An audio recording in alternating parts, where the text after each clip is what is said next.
The Green Bay Packers offense has an identity problem. It starts with Aaron Rodgers, and it needs to end with Matt LaFleur.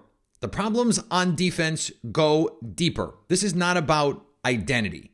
This is about change. We're past the point of trying to find identity. Now it is about finding answers because the identity of this team right now is not working. You are Locked On Packers, your daily Green Bay Packers podcast. Part of the Locked On Podcast Network, your team every day.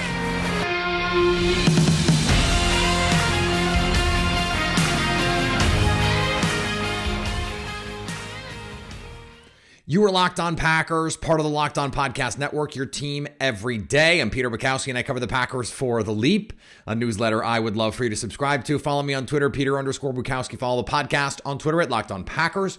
Like us on Facebook, subscribe to the podcast, iTunes, Spotify, Google Podcasts, wherever you find podcasts, you will find Locked On Packers, the number one Packers podcast on the internet, and the show for fans who know what happened. They want to know why and how. Thanks to everyone who makes Locked On Packers their first listen every day. We hope you like starting your day with us as much as we like starting our day with you. And today's episode brought to you by our friends at BetOnline. All of your gambling needs right there in one place, BetOnline, where the game starts. No Expert Tuesday today. Too much to get to with what happened on Sunday in London because it raised some really important questions that I thought we answered or at least discussed on Sunday on our live show. And the more I went back and watched it and studied it and tried to figure out what exactly was going on, it put something into focus for me. There has been over the years with Matt LaFleur and Aaron Rodgers this push-pull of the offense. Whose offense is it? Well, it's Matt LaFleur's offense now. The offense that they are running, the Aaron Rodgers of it, the Mike McCarthy of it, is almost gone. Now, do they run some of the same concepts? Yes, but that's because West Coast concepts are just everywhere. And the Shanahan, McVay, whatever LaFleur tree system is a West Coast adjacent, well, it's a West Coast branch. So yeah, you're going to have a lot of these concepts that are the same, but they're not necessarily run the way that Mike McCarthy, for example, would have run them. Coincidentally, Mike McCarthy is doing a great job adapting an offense for Cooper Rush in Dallas right now, or at least helping Kellen Moore do it. And what we have seen in a number of games over the last few years, certainly what we saw on Sunday, is a situation where when things are going well, and they go well a lot because Aaron Rodgers is Aaron Rodgers. When they're going well, this offense looks great. And Aaron was in complete command of everything that was going on in the first half. And it's the short passing game, and it's making all the right decisions on RPOs and pre-snap and post-snap. And what they're doing is so cool. They're using Aaron's brain in such a unique and cool and interesting way where, you know, rather than saying, okay, Devontae Adams, the whole offense, passing offense is going to be based around you, or, this 5 wide receiver set. Think back to like 2007, where like they added this wrinkle and that unlocked this team. It's not that. It is Aaron Rodgers pre and post snap, diagnosing, setting protections, RPOs, making run pass decisions that are either pre-snap or post-snap, and having to be right a lot. And he is, generally speaking, right a lot. And he made a lot of really great throws in the first half. He was right a lot in the first half. And he is running the offense. When he runs the offense as it is designed to be, he is unbelievable. I mean, I had a tweet in the first half, Rodgers in complete control of everything that's happening.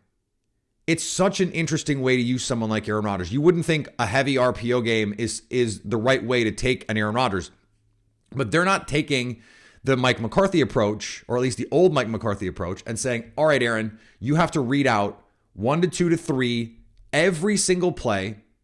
You're going to have to identify pre and post snap movement, And there's going to be no outlets for you. And there's going to be this majesty to the way everything has to fit. It's a ballet. And so if it's not there on the first read, then in rhythm, everything has to be in concert and perfect. So here you get to your next read, and the timing of it is all going to make sense. That's not exactly what this is.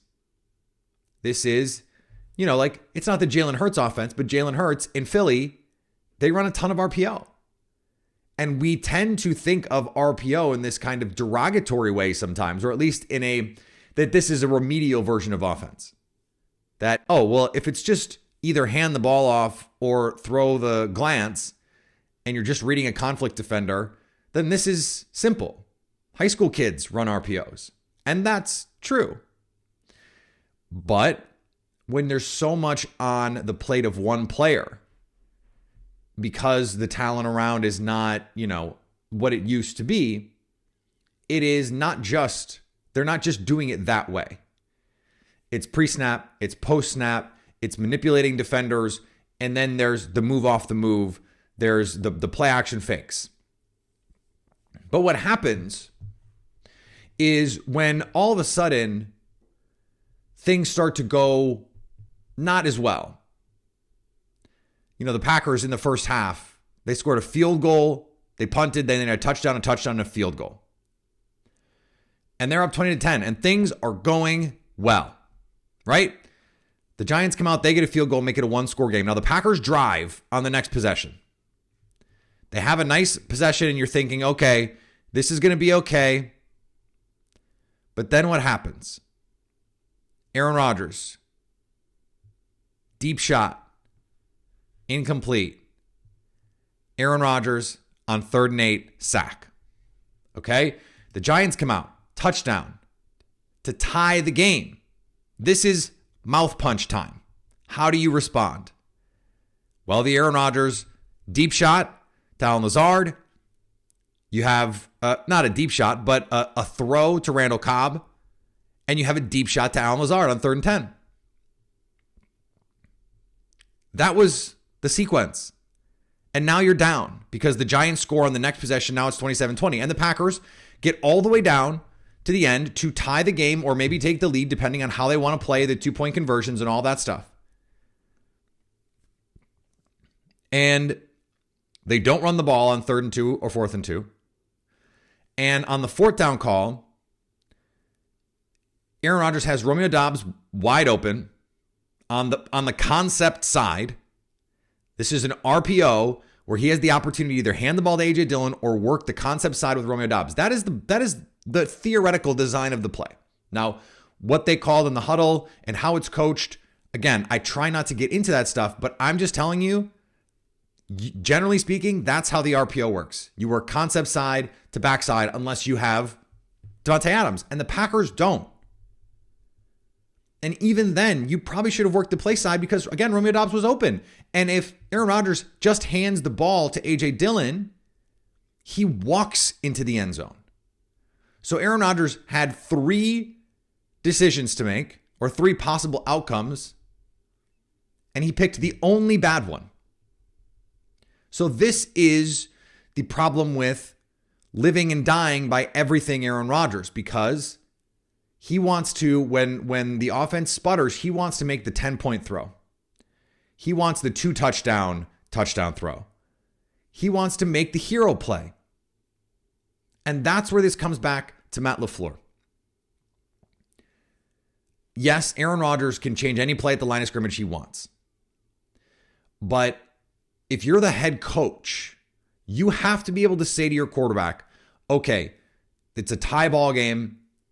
The Giants desperately wanted the Packers to try and throw the ball down the field. The Packers took the bait, even though the underneath stuff was working, and they got out of what they wanted to do because Aaron Rodgers couldn't hit the throws. Had Randall Cobb at the end of the first half. If they hit that throw, game is probably over. They were running for 5 yards a carry, and in the second half, essentially didn't run the ball until the end. And guess what? When they ran it on the last drive, they matriculated it right down the field. It ultimately has to be Matt LaFleur who, in these moments, they used to call them get-back plays. All right, 2nd and 10. Get back on track. Or you've had 2 straight 3 and outs. How do you get back? The answer right now is to run the offense. It's hand the ball to Aaron Jones and A.J. Dillon. It's try and make the short passes work. They have all of these different ways right now to scheme that up. And they're not using them. And part of that is the quarterback still has to run the play. He's still the one that ultimately makes all those controls. Like the RPO at the end is a great play. And Aaron Rodgers said that after the game. We had a good play on. How is the RPO fade ball into single coverage? Like at a certain point, yeah, single coverage is nice, but you have the concept side and the concept worked. Why is that not the side you're running? And it's because the guy who's running that route is Romeo Doubs and Allen Lazard is on the other side. But there were other throws in this game, opportunities the Packers had to push the ball deep. The Randall Cobb one, Randall Cobb's open. That's a touchdown. Missed him. Romeo Doubs in the first half on a deep post route has him. Overthrow. Has Allen Lazard down the, I don't remember if it was Allen Lazard or Romeo Doubs on the left side. I think it was Allen Lazard. Underthrown. Has Big Bob Tunyon open down the seam. Doesn't throw it. Is looking right at him. Doesn't throw it. This offense is not in a rhythm, and I keep saying this. It right now, it is working, the passing game, because they're doing everything with Aaron Rodgers. And when it's not working, it's because they're doing everything with Aaron Rodgers. And part of that is, as a coach, understanding when to take the ball out of your quarterback's hands. And it's like, settle everyone down.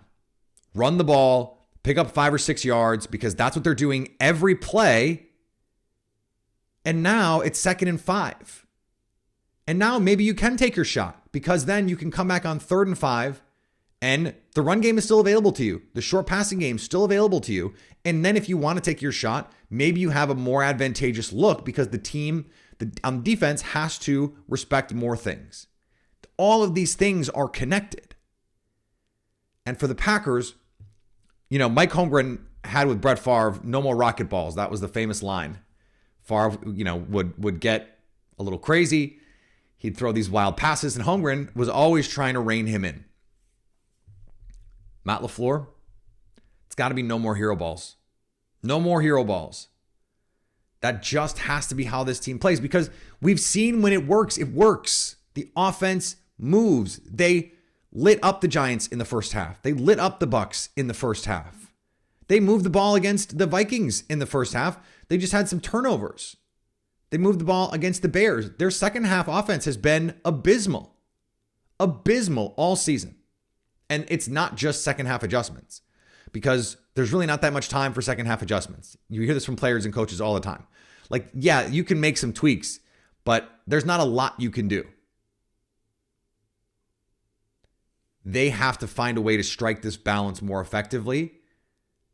And it starts with Aaron Rodgers living in the confines of the offense. And it ends with Matt LaFleur, essentially, if he's not going to, forcing Aaron Rodgers' hand, or better yet, coaching him and helping him so that those are the things that he, number one, wants to do, but even we're probably into old dog, new tricks territory here. And by saying, okay, if I have this feeling that you're going to do this, then, okay, here's 2 straight runs to Aaron Jones. And I know it might annoy you, but that's what needs to happen right now, because it's working. And guess what? It probably would have worked. If they had handed the ball to Aaron Jones 2 straight times, they score a touchdown. Now, maybe they don't win the game, but maybe they don't have a 3 and out when the Giants are starting to really play well. Now, there's a defensive element to this too. And we're going to talk about the defensive part of this in just a second. Before we do, let's talk about our new friends at Tommy John. You guys, Tommy John sent me some of their stuff. I immediately put it on and then immediately did not want to take it off. It is so comfortable. It is unbelievable stuff. In Tommy John underwear, you're just that much more comfortable. And it's not just underwear. I got a pajama shirt kind of thing. It's like a a thermal, the pants, the lightweight fabric that has 4 times the stretch of competing brands, the no wedgie guarantee. Come on. You need that. Thanks to the non-rolling waistband and legs that never ride up, plus they feature a horizontal quick draw fly. I know that I wake up, if I wear pajama pants, I'll wake up and they're like bunched and crazy and all weird. Nope. These things stay in place and they're still so comfortable. It really is remarkable stuff. I'd heard about Tommy John, but I had never had any of their products. And now that I have, I promise you, I am going to be getting some more. And if you want to try them for yourself or you want some more, go to TommyJohn.com/lockedon right now for 20% off your first order. That's 20% off at TommyJohn.com/lockedon. TommyJohn.com/lockedon. See website for details. And thanks again for making Locked On Packers your first listen every day. Make sure to check out NFL Key Predictions every Friday on Locked On NFL. Locked On's local experts give you the inside scoop on the 5 biggest games of the NFL weekend, including Sunday and Monday Night Football, plus betting advice from the field's leading experts, BetOnline. And follow NFL Key Predictions every Friday on Locked On NFL. Available on the Odyssey app, YouTube, wherever you get podcasts. Defensively, we talked about identity in the first block, right?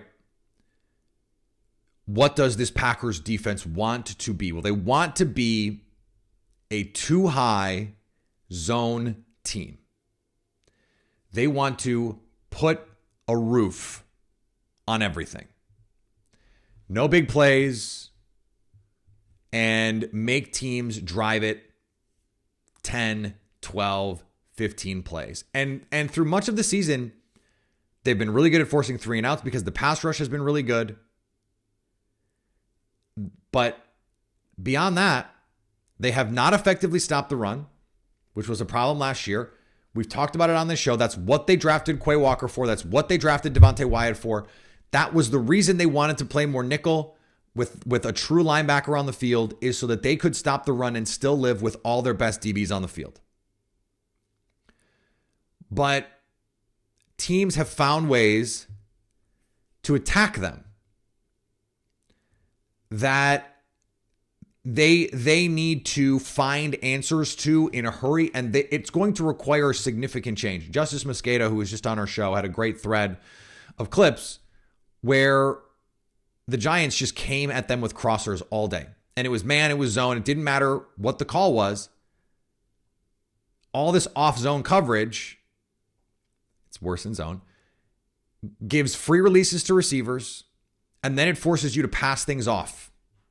It forces linebackers to get in their drops. The linebackers are not getting enough depth, I think because they're worried about stopping the run, which they're still not doing that effectively. And it's leaving the middle of the field open. Now, the Packers, Mike Renner had a great stat about the middle of the field and how even though they are second best in the league in passing yards allowed, they are by far the worst team defending crossers. Terrible. Now, they're 18th in DVOA going into this week defending the middle of the field. I expect that to come down. But here's the big problem. This is a defense that is not supposed to give up big plays. They are 31st in DVOA on deep passes. Last year, they were second. And if you remember, what made Devondre Campbell so great was his ability to defend the middle of the field. And they didn't have him out there a lot with another true linebacker. They had a safety out there a lot of times because they were playing a lot of dime. And the passing defense was good. At least when they wanted it to be. We've gone over these stats. In big games, the passing defense was generally very good. The defense in general was generally very good. It was these Giants games. And the Giants might end up being a decent team, but I don't think anyone thought that they were a real 3-1 team. At least not in the way we normally think of 3-1 teams. And they're probably better than I realized, better than a lot of people realized. But they're not, true contenders in the NFC. So, first of all, that part of this needs to be fixed. This playing down to the level of opponent stuff, and that's been ongoing. But if you're supposed to be a defense that is designed to not give up big plays and you are bad against deep shots, that's really bad. That's really bad. And if you are changing the way you're playing defense to accomplish a goal like stopping the run a little bit better, and you're not stopping the run a little bit better, then you have to take a look structurally at what the defense is and say, is this really the best way to be playing? I understand we've come in, we've got these priors, and we think this is the best way to play defense. Well, if it's not working that way, you have to, at a certain point, say, there has to be another way to do this. And I don't think it's as simple as, oh, they just need to play more man coverage. I mean, probably they do, just given their personnel. They have the people. Like Quay Walker, for as critical of him as I've been over the last few weeks, he ran on a wheel route with Saquon Barkley step for step. How many linebackers in the league could do that? But in spot drops, in zone, he looks lost. He gave up the big play to Saquon Barkley in the passing game.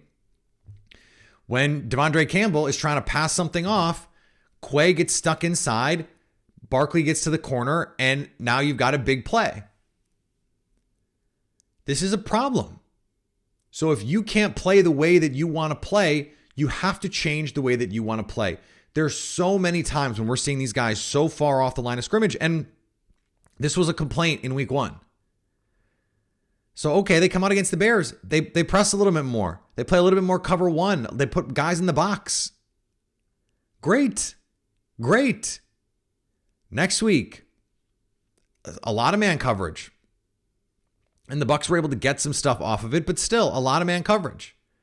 That's what you want to see. You want to see those adjustments, and I think Joe Barry deserves credit for that. But then in this game, not only is it a lot of off coverage, guess what happens when there's off coverage? It makes it a lot easier for Daniel Jones to run around. Because everyone's off, now your eyes to the ball. But now you're giving these receivers free releases when you have press man corners. Jair Alexander can press. Eric Stokes can press. Russell Douglas can press. Now you're not going to press from the slot. This defense, as it's currently constituted, is not working. Not the way that they've laid it out. And there's too much. Again, we talked about this talent idea on Sunday. It's not that there's too much talent. There's been too much invested because at a certain point, talent is unrealized potential.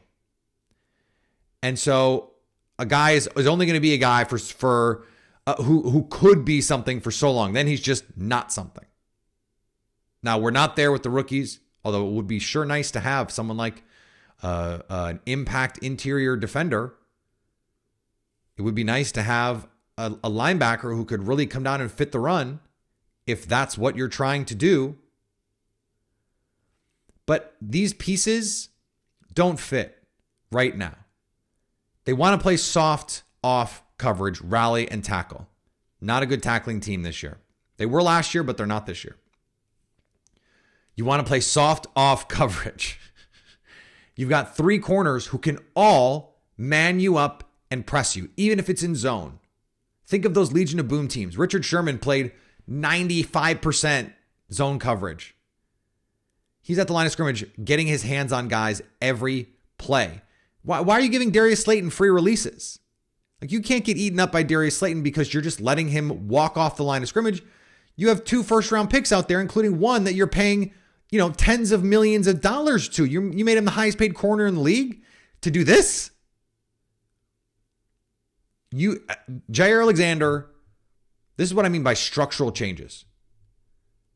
Jalen Ramsey became the star for the Rams last year. Played a ton in the slot. Now, they ended up having to move him because it had to be done. The best slot corner on this team is Jair Alexander. Russell Douglas is not a slot. We saw it last week. He is a boundary corner if he's going to play corner. Okay, let's think about this another way.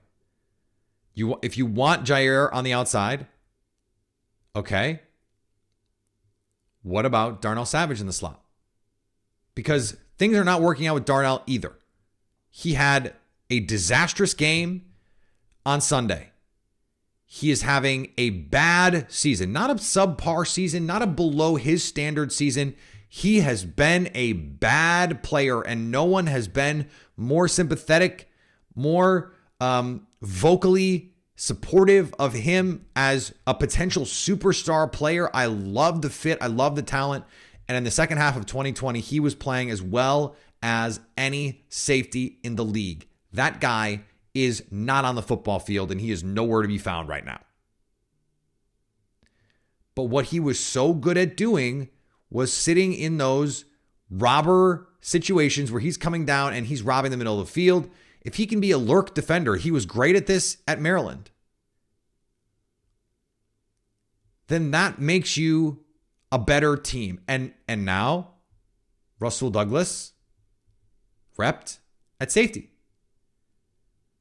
He wants to play zone. He doesn't want to play man. He's just not ideally suited, if they're going to play some more man coverage, to be playing man from the slot. So now you put him back. Smart guy. He can communicate, knows all the positions. Like these are structural changes to your defense. Big changes. But it might be the best thing for your team. And if you're going to make a change like that, now is the time to do it. Not because they're playing the Jets, who, by the way, put the bang thing on a good Dolphins team on Sunday, albeit without their quarterback. But not like Teddy Bridgewater can't play. Not like Teddy Bridgewater hasn't played a lot of football in his NFL career. Now is the time to make these changes to get people acclimated. And I'm not saying it has to be this, but that's where we are with this defense. The defense, the ideology with this team, the way it's being deployed, does not work. It does not work. They're not creating turnovers. They're not even in position to make plays on the ball. Why are you spending first round picks on corners to have them be de facto safeties, rally and tackle players? Don't you want your corners pressed up at the line of scrimmage, doing all the things that your offense has hated when defenses do for 15 years? I don't understand it. And I don't think the Packers understand it. And I don't think there's going to be a coaching change. I don't even think a coaching change is necessary in this moment. But things need to be reworked. Philosophically, this is not working. So if you need to go back to a little bit more, and they got to do this last year. Pro Football Focus by Productivity had Eric Stokes and Rasul Douglas as two of the best press man corners in the league last year by their charting. So they can do it. And we know Jair Alexander can do anything. Darnell Savage, his best role was that robber role. Well, that star in a lot of cases is playing an underneath zone. Not quite the same, but it's certainly closer than some of the deep half, deep middle stuff that he's been doing, but that's just not his game.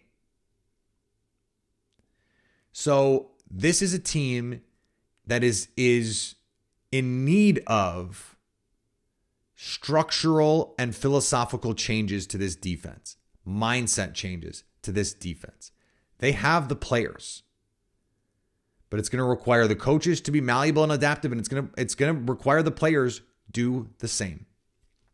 All right, before we finish up, let's talk about BetOnline. BetOnline is your number one source for all of your football betting this season. Find all the latest player developments, team matchups, news, podcasts, and in-depth articles analysis on every game you can find. And as always, BetOnline remains your continued source for all of your sports wagering information with the live betting and up-to-the-minute scores for every sport out there. The fastest and easiest way to check all of your favorite games and events, including Major League Baseball. The playoffs have been crazy so far. Boxing, golf, MMA, basketball, preseason basketball. Head to the website at betonline.net or use your mobile device to learn more. BetOnline, where the game starts. And thanks for making Locked On Packers your first listen every day. Now go make your second listen to the Peacock and Williamson NFL show. Brian Peacock and former NFL scout Matt Williamson give you the expert NFL analysis in less than 30 minutes. It's free and available wherever you get podcasts. One quick thing, we're already running a little bit long. We're going to talk about it more later in the week. Royce Newman again, by far, leads the team in pressures allowed. I think they allowed one other pressure that was not Royce Newman related. I